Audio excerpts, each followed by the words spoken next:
સામાન્ય રીતે સ્ટ્રોબેરીના નામ સાથે મહાબળેશ્વર, સાપુતારા કે ડાંગ જેવા ઠંડા પ્રદેશો યાદ આવે, પરંતુ હવે તાપી જિલ્લાના વ્યારા તાલુકાના બેડકુવાદુર ગામના પ્રગતિશીલ ખેડૂત અતુલભાઈ અમરસિંહ ચૌધરીએ આ માન્યતા બદલી નાખી છે. નમસ્તે, મારું નામ અતુલભાઈ અમરસિંહભાઈ ચૌધરી. મારું ગામ છે બેડકુવાદુર, વ્યારા તાલુકો અને જિલ્લો તાપી. હું છેલ્લા 12-13 વર્ષથી બાગાયતી ખેતી કરું છું, મંડપની ખેતી અને વેલાવાળા શાકભાજી કરું છું, જેમાં આંતરપાક બી લઉં છું. નમસ્કાર, મારું નામ પટેલ ધર્મિષ્ઠા છે. બાગાયત અધિકારી તરીકે ફરજ બજાવું છું. હવે બાગાયતની યોજનાકીય માહિતી વિશે વાત કરું તો અતુલભાઈ જેવા બીજા ઘણા ખેડૂતો છે જેને આપણે બાગાયતની સહાય લક્ષી યોજનાઓ આપણે આપીએ છીએ. છેલ્લા 12 વર્ષથી બાગાયતી પાકો લેતા અતુલભાઈએ ગત વર્ષે કંઈક નવું કરવાના આશય સાથે સ્ટ્રોબેરીની ખેતીનો પ્રયોગ કર્યો હતો. વર્ષ 2025માં તેમણે પ્રાયોગિક ધોરણે 2000 સ્ટ્રોબેરીના છોડ વાવ્યા હતા, જેમાં તેમને અભૂતપૂર્વ સફળતા અને ઉત્સાહજનક પરિણામ બાદ ચાલુ વર્ષે તેમણે 1 વીઘામાં 10,000 સ્ટ્રોબેરીના છોડનું મોટા પાયે વાવેતર કર્યું હતું. ગયા વર્ષથી આપણે થોડું અલગ કરવાનો પ્રયાસ કરેલી છે, જેવું કે નવું આપણે ત્યાં ખાસ કોઈ બનાવતું નથી, તો સાપુતારા છે, મહાબળેશ્વર છે કે ડાંગમાં બનાવતા હતા. અતુલભાઈની વાત કરીએ તો એમને છેલ્લા 6 થી 7 વર્ષમાં પાકા મંડપ છે, જેમાં 40 થી 45 હજાર જેવું એમને સહાય મળી છે. પ્લાસ્ટિક આવરણ છે, એમાં છેલ્લા 2 વર્ષથી એમને સહાય મળી છે. અતુલભાઈ ચૌધરીએ જણાવ્યું કે મારી મહેનત હવે રંગ લાવી રહી છે. આ વખતે મારા ખેતરમાંથી દરરોજ 50 થી 60 કિલો લાલ ચટક તાજી સ્ટ્રોબેરી ઉતરી છે. બજારમાં પ્રતિ કિલો ₹150 થી વધુનો ભાવ મળ્યો છે. જરાક બાગાયત ખાતાની માહિતી લીધી અને ગયા વર્ષે માત્ર અખતરા માટે 2000 છોડ વાવેલા સ્ટ્રોબેરીના.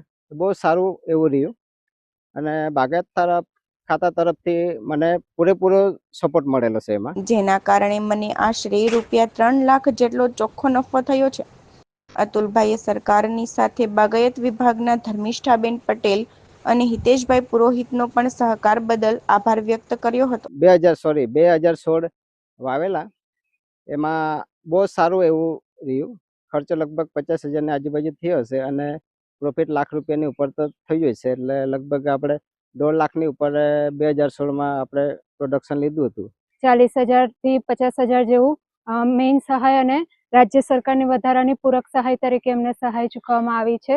બીજું વાત કરીએ તો એમને કેરેટમાં પણ સહાય આપવામાં આવી છે. અતુલભાઈ ચૌધરી માત્ર સ્ટ્રોબેરી જ નહીં, પરંતુ પોતાની કુલ 10 વીઘા જમીનમાં અત્યંત આયોજનબદ્ધ રીતે આધુનિક મિશ્ર ખેતી કરી રહ્યા છે.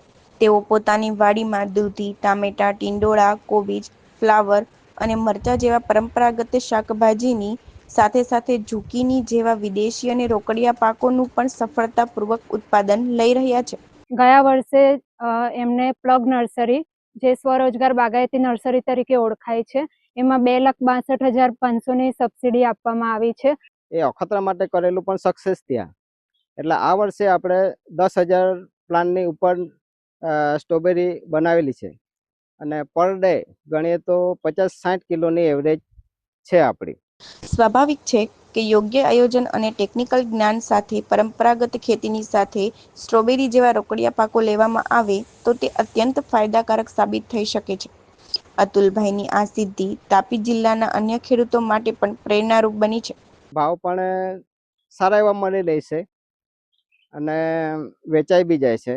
હવે આ વર્ષે એમને સ્ટ્રોબેરીનો નવો પાક કર્યો છે, જેના માટે એમને અમારા કેન્દ્ર સરકારની જે સ્કીમ છે તેમાંથી સ્ટ્રોબેરી માટે એમને 33,000 જેવી સહાય આપવામાં આવી છે અને રાજ્ય સરકારની બીજી 25% જેટલી પૂરક સહાય આપવામાં આવી છે.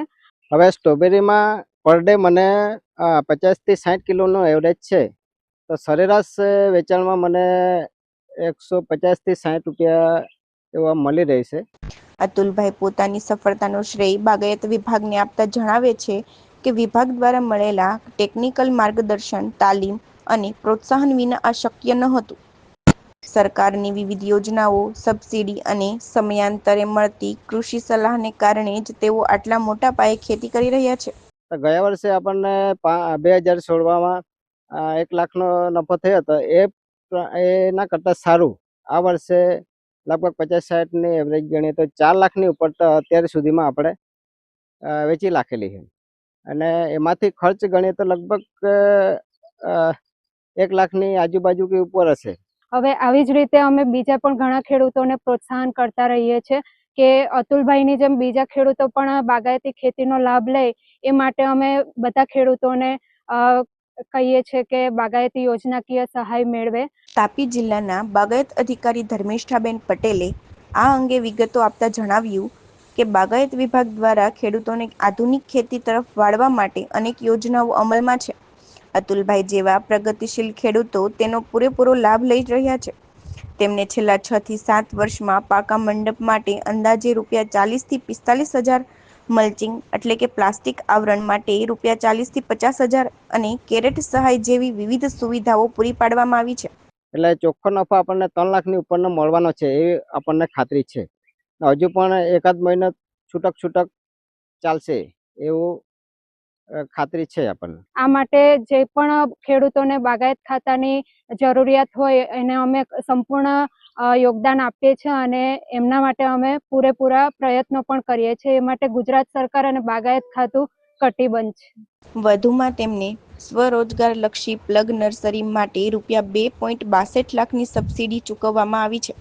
ચાલુ વર્ષે સ્ટ્રોબેરીની ખેતી માટે તેમને કેન્દ્ર સરકાર તરફથી ₹33,000 અને રાજ્ય સરકારની 25% પૂરક સહાય પણ આપવામાં આવી છે. જ્યારે અતુલભાઈ ચૌધરી જેવા ખેડૂતો ખેતીમાં નવીનતા લાવી આગળ વધવા માંગતા હોય ત્યારે સરકાર અને સંબંધિત વિભાગો પણ તેમને મક્કમ પીઠબળ પૂરું પાડી રહ્યા છે.